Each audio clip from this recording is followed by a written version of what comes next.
नमस्कार दोस्तों, मैं विपिन गुप्ता आज फिर स्वागत करता हूं आप लोगों का हमारे डिजिटल प्लेटफॉर्म एसडी लक्ष्य में। तो दोस्तों, आज का जो विषय है बेहद ही खास विषय। आज का जो विषय है ये हमारा करंट अफेयर और जनरल अवेयरनेस से जुड़ा हुआ एक टॉपिक है।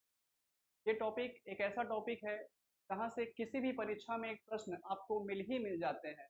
दोस्तों, अगर आप हाल ही में आने वाली परीक्षा विशेष तौर पर एमपी पुलिस की तैयारी कर रहे हैं तो इस टॉपिक मेरे इस वीडियो पर बिल्कुल गौर फरमाइएगा और इस वीडियो को अच्छी तरीके से देखने के बाद इसका एक या दो बार आप कम से कम रिवीजन जरूर करिएगा, क्योंकि आप इस वीडियो को देख लेंगे तो देखने बस से हो सकता है आपको ये डाउट बना रहे, लेकिन देखने के बाद इस वीडियो को देखने के बाद अगर आपने मेरे बताए हुए इन टॉपिक्स को एक आध बार एक दो बार अगर रिवाइज जरूर कर लिया तो रिवीजन करने के बाद आपको ए या बी का संशय खत्म हो जाएगा।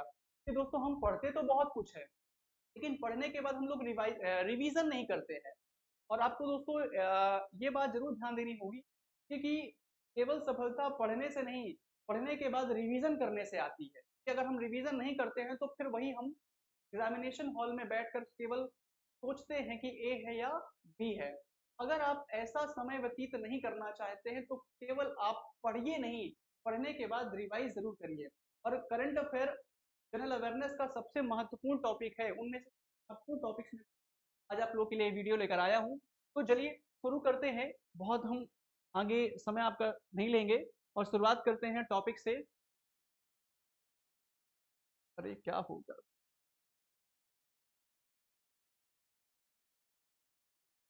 सॉरी कुछ गड़बड़ हो गई थी। तो चलिए शुरू करते हैं। तो सबसे पहले हम शुरू कर रहे हैं भारत की संसद से। भारत की संसद में आप भारत की संसद को जरूर जानते होंगे क्योंकि संसद एक ऐसी संस्था है जो भारत के लिए, भारत की जिसे हम विधायिका कहते हैं, इंडियन लेजिस्लेचर, जो भारत के लिए किसी भी प्रकार के कानून को बनाने के लिए एक सबसे बड़ी संस्था है। और इस संसद का उल्लेख हमारे भारतीय संविधान के, संसद के गठन का उल्लेख भारतीय संविधान के आर्टिकल नंबर अनुच्छेद 79 में है। और इस संसद के तीन अंग होते हैं दोस्तों। कितने अंग होते हैं? तीन अंग। राज्यसभा, लोकसभा और का एक अहम अंग राष्ट्रपति भी होता है। यहाँ पर आपको ये भी बताया गया है कि संसद के सबसे महत्वपूर्ण इन तीन अंगों में राष्ट्रपति का उल्लेख आर्टिकल नंबर 52, लोकसभा के गठन का उल्लेख आर्टिकल नंबर 81 और राज्यसभा का उल्लेख अनुच्छेद 80 में है। मैंने दोस्तों अपने वीडियोस में इस विधायिका अर्थात लोकसभा और राज्यसभा इनके बारे में बहुत ही विस्तार पूर्वक आपको पढ़ाया है। अगर आप इसके बारे में जानना है चाहते हैं, मेरे प्लेलिस्ट में जाकर के आप इस विधायिका के और कार्यपालिका जानकारी को अच्छी तरीके से ले सकते हैं। तो मेरा आज का टॉपिक केवल संसद के लिए नहीं है। मैं बताने जा रहा हूं कि जो हमारी ये संसद है, इन संसद में जैसे शुरू करें अगर राज्यसभा की, राज्यसभा जिसे हम संसद का उच्च सदन कहते हैं, उच्च सदन। इस राज्यसभा में एक चेयरमैन होता है जिसे हम हिंदी में सभापति कहते हैं। वर्तमान में राज्यसभा के सभापति हैं जगदीश धनखड़। कौन है? जगदीश धनखड़। दोस्तों, भारत के जो उपराष्ट्रपति होते हैं वही राज्यसभा के पदेन सभापति होते हैं। पदेन सभापति होते हैं मतलब जगदीश धनखड़ ये भारत के उपराष्ट्रपति वाइस प्रेसिडेंट ही हैं। फिर इसके बाद इस सभापति का काम होता है राज्यसभा की बैठक को संचालित करना। अगर किसी कारणवश सभापति उपस्थित नहीं है तो जो उपसभापति है ये सभापति के कार्य का संपादन करता है, इस कार्य को निभाता है। और वर्तमान में उपसभापति हैं हरिवंश नारायण सिंह। तो उपसभापति हैं हरिवंश नारायण सिंह। फिर इसके बाद दोस्तों राज्यसभा का जो सचिवालय होता है, जो ऑफिशियल्स काम को करता है, यहाँ राज्यसभा के महासचिव बनाए गए हैं प्रमोद चंद्र मोदी। कौन है? प्रमोद चंद्र मोदी। तो दोस्तों ऐसे ही अपन आते हैं लोकसभा में। लोकसभा की अध्यक्षता करते हैं लोकसभा के अध्यक्ष जिन्हें हम स्पीकर कहते हैं, स्पीकर ऑफ लोकसभा। और वर्तमान में जो लोकसभा है ये 17वीं लोकसभा रनिंग है और जल्द ही 2024 में चुनाव होंगे और 18वीं लोकसभा आएगी। और वर्तमान में इसके अध्यक्ष हैं ओम बिड़ला। ओम बिड़ला। दोस्तों वर्तमान हमारे इस लोकसभा में उपाध्यक्ष भी होते हैं, किंतु वर्तमान में उपाध्यक्ष का पद रिक्त है, इसलिए यहां पर नहीं बताया गया है। महासचिव, जैसे यहाँ पर राज्यसभा में महासचिव होते हैं क्योंकि राज्यसभा का सचिवालय होता है, वैसे लोकसभा का भी सचिवालय होता है। और यहाँ के महासचिव है उत्पल कुमार सिंह। कौन है? उत्पल कुमार सिंह। तो लोकसभा में उत्पल और राज्यसभा में प्रमोद चंद्र मोदी। फिर दोस्तों आगे बढ़ते हैं इसी में।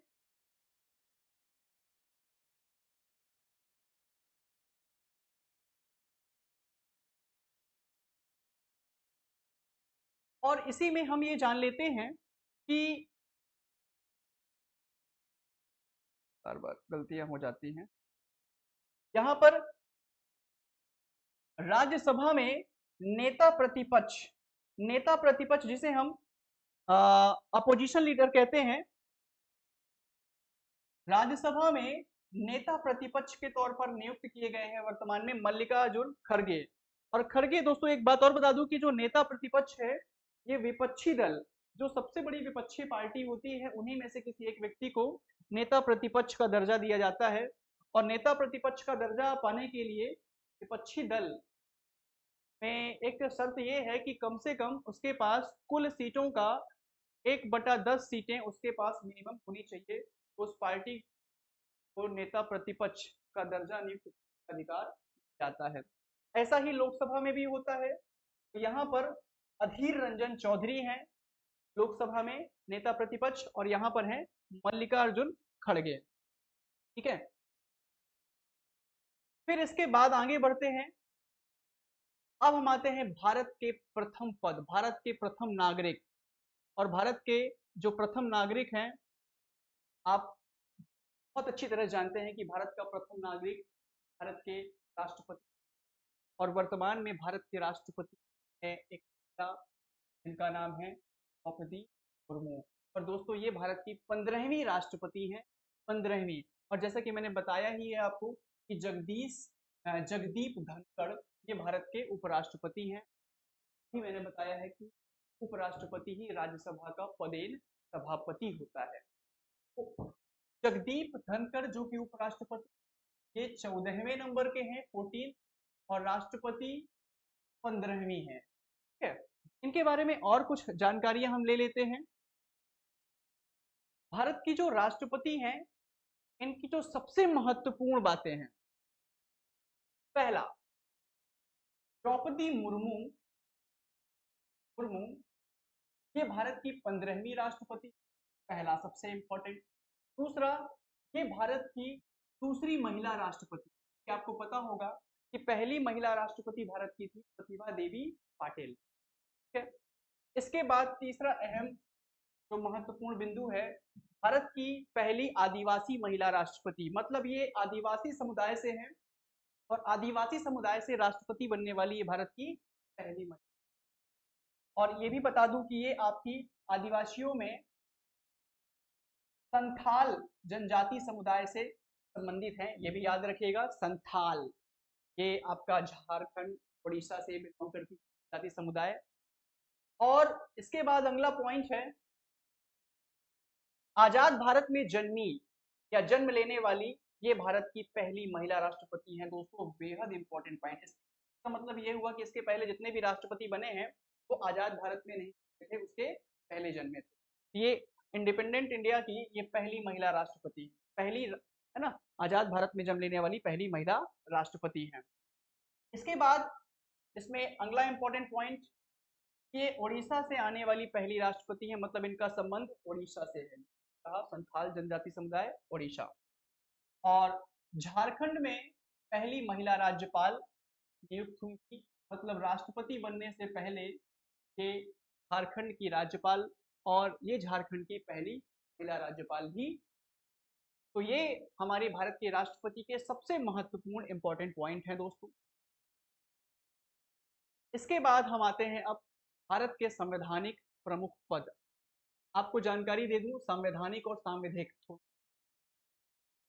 संवैधानिक का मतलब कि ऐसे पद जिनका उल्लेख संविधान में हो, चर्चा हमारे संविधान के किसी, और सांविधिक का मतलब है कि ऐसे कुछ पद जो विधिक होते हैं, अर्थात उनके लिए कानून बनाया गया है और कानून बनाने के बाद ही उस संस्था या उस पद का गठन किया गया है। तो ऐसे कानून बना करके किए गए संस्थान या उसमें संस्थान को चलाने वाले जो पदाधिकारी हैं, हम सांविधिक प्रमुख कहते हैं। संविधान के अंतर्गत जो हैं उन्हें हम संवैधानिक प्रमुख। तो जैसे हम बात करें भारत के मुख्य न्यायाधीश, ये मुख्य न्यायाधीश सर्वोच्च न्यायालय, मतलब जिसे हम सुप्रीम कोर्ट कहते हैं, सुप्रीम कोर्ट ऑफ इंडिया, और मुख्य न्यायाधीश से हम कहते हैं में जस्टिस ऑफ इंडिया का उल्लेख संविधान के अनुच्छेद 24 में है, आर्टिकल नंबर 124 में। तो इसका मतलब ये कैसा पद हुआ, ये आपका आया, ये आपका संवैधानिक। और वर्तमान में धनंजय यशवंत चंद्रचूड़ ये भारत के मुख्य न्यायाधीश। और दोस्तों आपको ये भी पता होना चाहिए कि पहले मुख्य न्यायाधीश हीरालाल जे कानियात थे, हीरालाल जे, और वर्तमान में धनंजय यशवंत चंद्रचूड़। इसके बाद महान्यायवादी जिन्हें हम कहते हैं अटॉर्नी जनरल, आर्टिकल नंबर 70 है, इसका मतलब ये भी संवैधानिक पद है।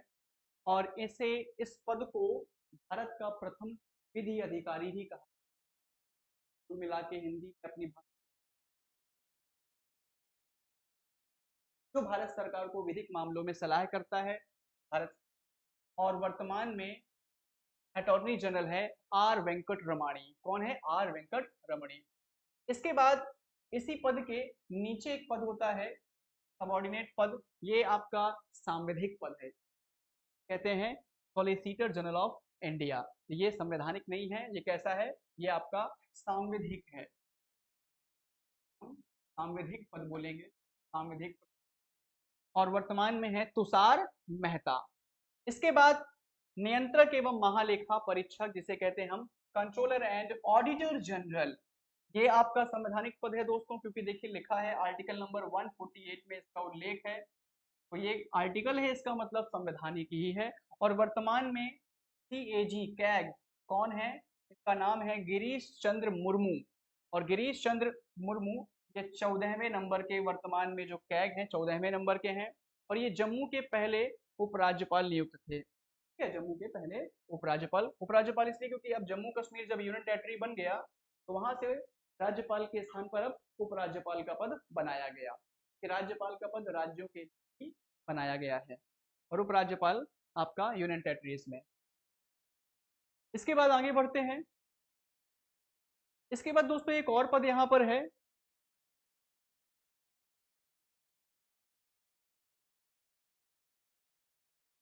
महालेखा नियंत्रक CGA।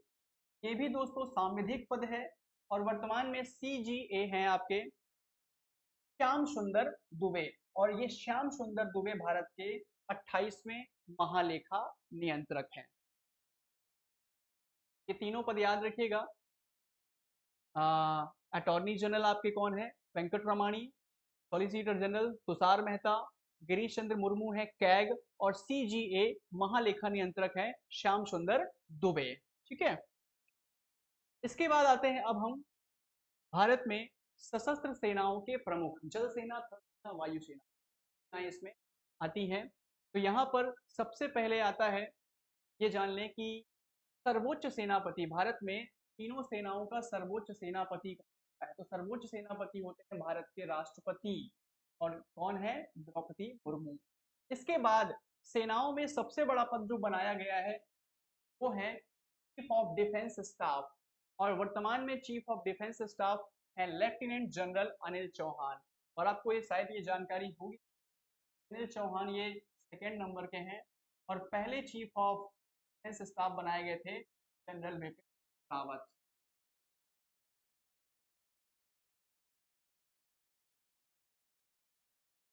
ये जनरल बिपिन रावत का निधन हो चुका है हवाई दुर्घटना में, आपको पता होगा, इसलिए ये पहले और इसके बाद अनिल चौहान बनाए गए दूसरे।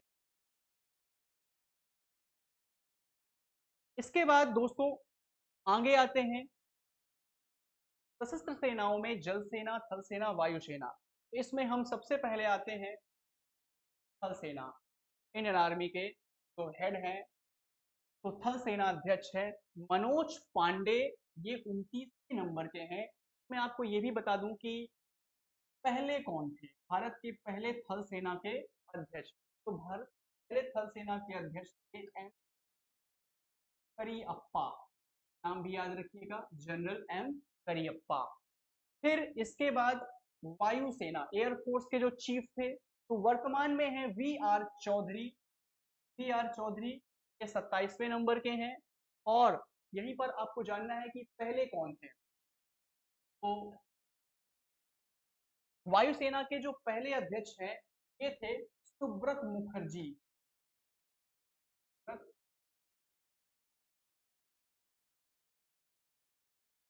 मुखर्जी।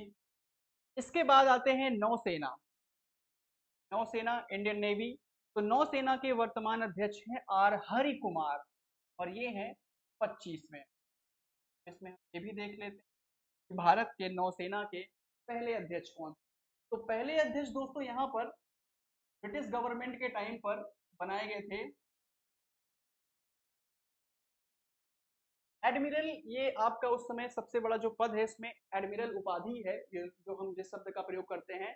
तो पहले थे admiral John hall. John hall ये ब्रिटिश गवर्नमेंट के टाइम पर पहले नौसेना के अध्यक्ष बनाए गए थे। और अब यहाँ पर बात करें अगर इंडियन मतलब नौसेना का अध्यक्ष जो एक भारतीय बना, पहले भारतीय जो बने वो थे आपके आर डी कटारी। क्या नाम है उनका? आर डी कटारी जो एक इंडियन नौसेना के अध्यक्ष, भारतीय नौसेना तब नौसेना के अध्यक्ष जो भारतीय के तौर पर यहाँ पर नियुक्ति हुई तो कटारी जी। तो यहाँ पर करियप्पा, सुब्रत मुखर्जी और कटारी। और यहाँ पर याद रखिएगा मनोज पांडे और वी आर चौधरी और हरि कुमार। ये दोस्तों इसमें एक अच्छी बात ये देखिए कि नौसेना, नौसेना मतलब पानी, सबसे नीचे पानी, तो ये 25वें। ठीक है। फिर इसके बाद 27वें, 27वें में सबसे ऊपर वायु रहती है तो ये 27वें नंबर पे आपके हो गए, मतलब 2 जंप कर दिए, 26वां नहीं 27वां। फिर इसके बाद 27 के बाद 28 नहीं 29, तो 29वें में है आपके थल सेना। देखिए एक एक गैप है यहाँ पर, अगर सही पूछ लेगा तो याद रखिएगा, है ना, 25, 27 और 29। तो यहाँ पर नौसेना सबसे नीचे, फिर वायुसेना और फिर बीच में हो गया आपका थल सेना। ठीक है, ये आपके 3 पद हो गए। इसके बाद आते हैं वर्तमान की कुछ और भी नियुक्तियों में। जल्दी जल्दी मैं आपको बता देता हूँ कि आपको तो याद करना है और जरूर याद करिएगा दोस्तों, इनको अवॉइड मत करिएगा। सबसे पहले भारत का महापंजीयक एवं जनगणना आयुक्त। तो यहाँ पर सेंसस कमिश्नर के तौर पर वर्तमान में है विवेक जोशी। विवेक जोशी वर्तमान में जनगणना आयुक्त है, ये विवेक जोशी। इसके बाद जैसे समितियों की बात की मैंने दोस्तों, तो यहाँ पर संसद की समिति है लोक लेखा समिति। और लोक लेखा समिति के अध्यक्ष है वर्तमान में अधीर रंजन चौधरी। कौन है? अधीर रंजन चौधरी लोक लेखा समिति के अध्यक्ष हैं। इसके बाद संसद में एक समिति होती है प्राकलन समिति। प्राकलन समिति के अध्यक्ष हैं गिरीश बापट। कौन है? गिरीश बापट। इसके बाद यूजीसी, यूजीसी जिसे हम कहते हैं विश्वविद्यालय अनुदान आयोग। विश्वविद्यालय अनुदान आयोग इसके अध्यक्ष हैं, के अध्यक्ष हैं प्रोफेसर जगदीश कुमार। प्रोफेसर जगदीश कुमार।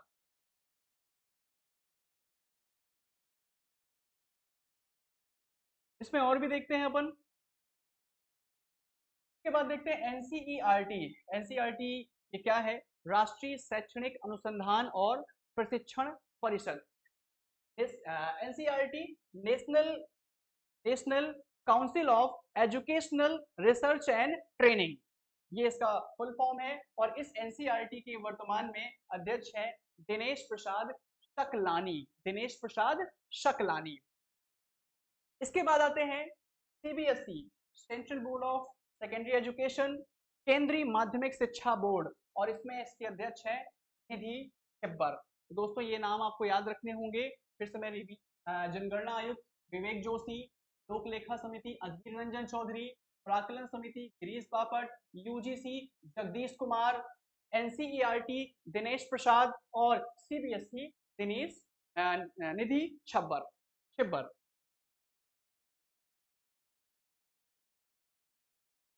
इसके बाद reserve bank of India, Bharat का केंद्रीय बैंक, इसके गवर्नर होते हैं और वर्तमान में इसके गवर्नर हैं शक्तिकांत दास, जो कि 25वें गवर्नर है।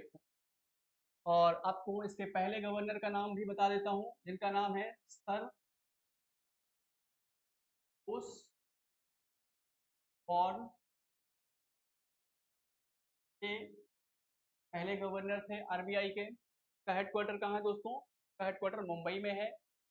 35 में स्थापना हुई थी। कब हुई थी?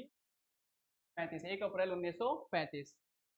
SBI state bank of India current के रूप में याद रखिएगा, बहुत ज्यादा डिटेल्स आवश्यकता नहीं है। तो एसबीआई के दिनेश कुमार खारा। इसके बाद भारत की ओर से G20 शिखर सम्मेलन, दोस्तों G20 शिखर सम्मेलन 2023 जो कि भारत में ही हो रहा है, आपको पता है। और इस G20 शिखर सम्मेलन के लिए मुख्य समन्वयक अधिकारी जो अपॉइंट किया गया है ये हर्षवर्धन श्रृंगला को, हर्षवर्धन इन्हें G20 का मुख्य समन्वयक अधिकारी नियुक्त किया गया। फिर इसके बाद G20 की ओर से यहाँ पर जो शिखर सम्मेलन हुआ, इसमें इसके लिए जो शेरपा के तौर पर नियुक्त किया गया है ये है अमिताभ कांत, अमिताभ कांत।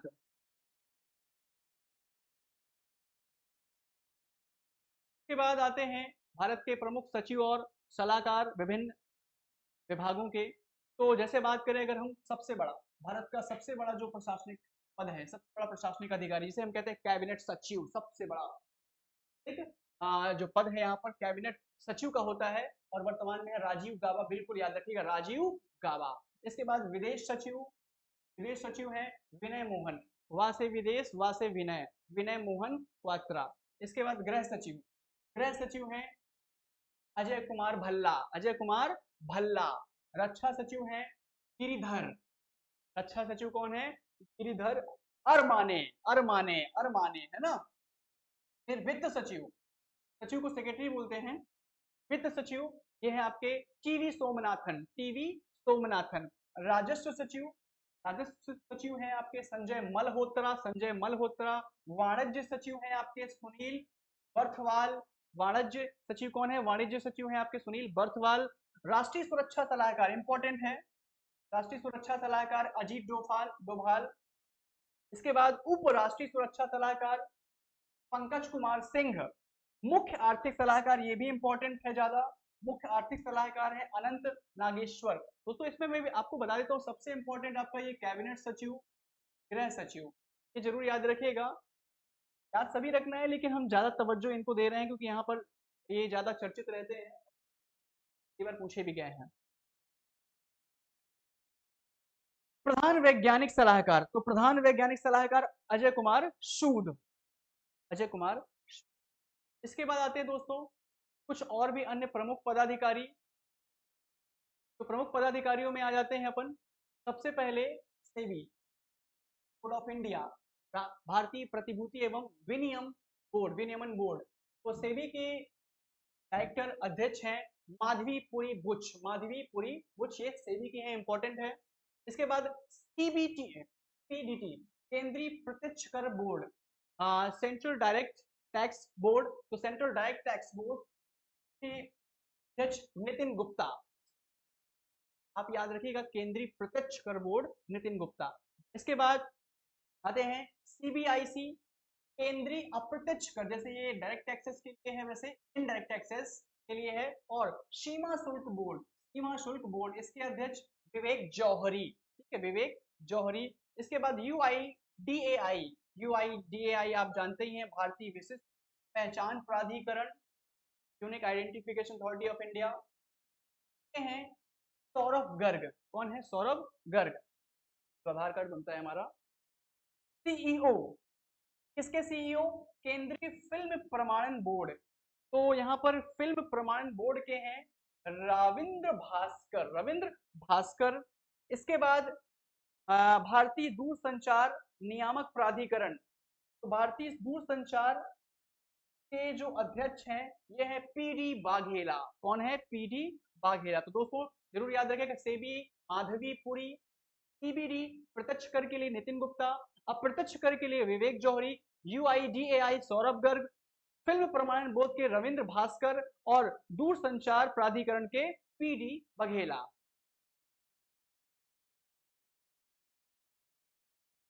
और आगे बढ़ते हैं,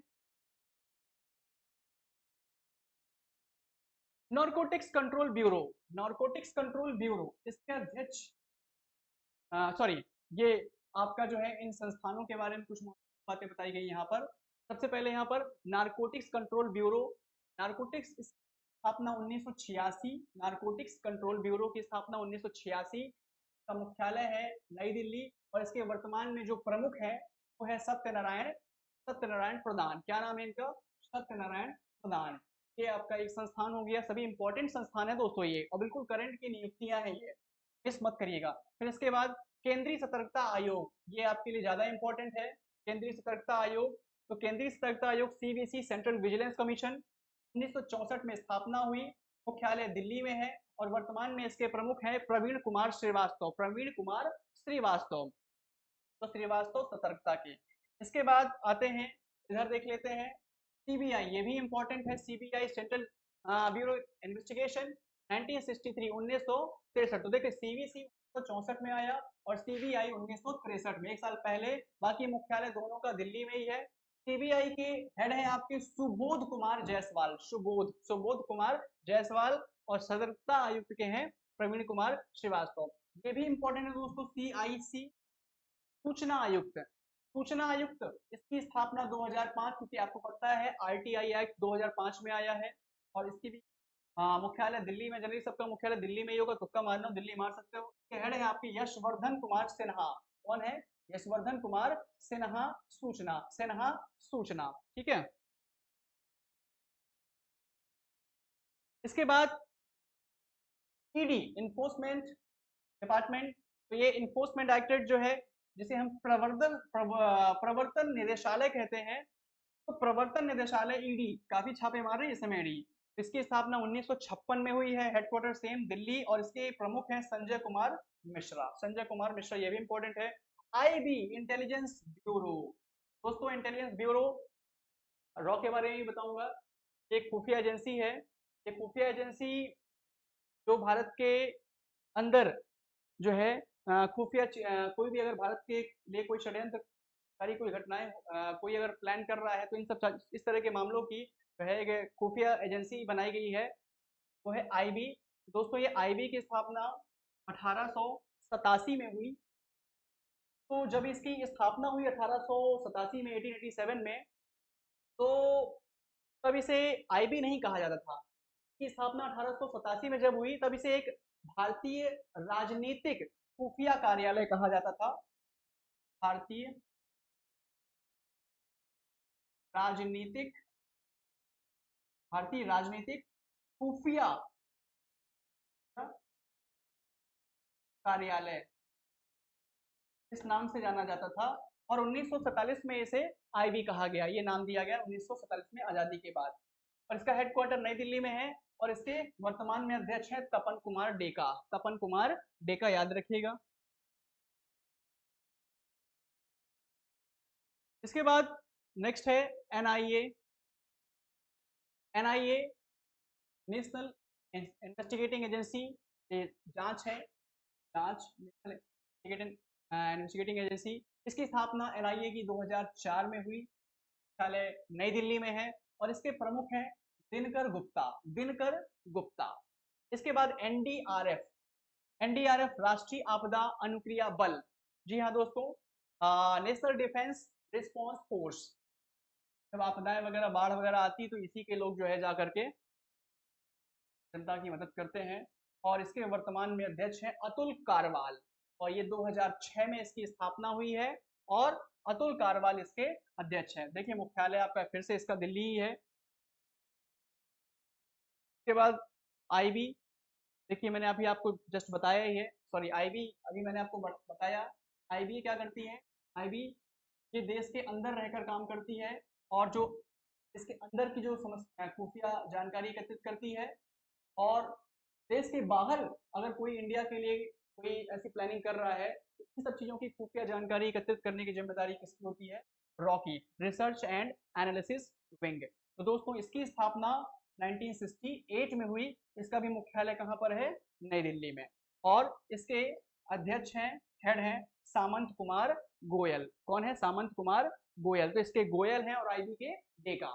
दोस्तों की स्थापना 1968 में हुई। और आपका जो आईबी है इसकी स्थापना कब हुई? इसकी स्थापना बहुत पहले 1887 में हुई। दोस्तों ये भारत की कहना चाहिए सबसे पुरानी एजेंसियों से आईबी है। सबसे पुरानी एजेंसी, खुफिया एजेंसियों में नाम आता है आईबी का।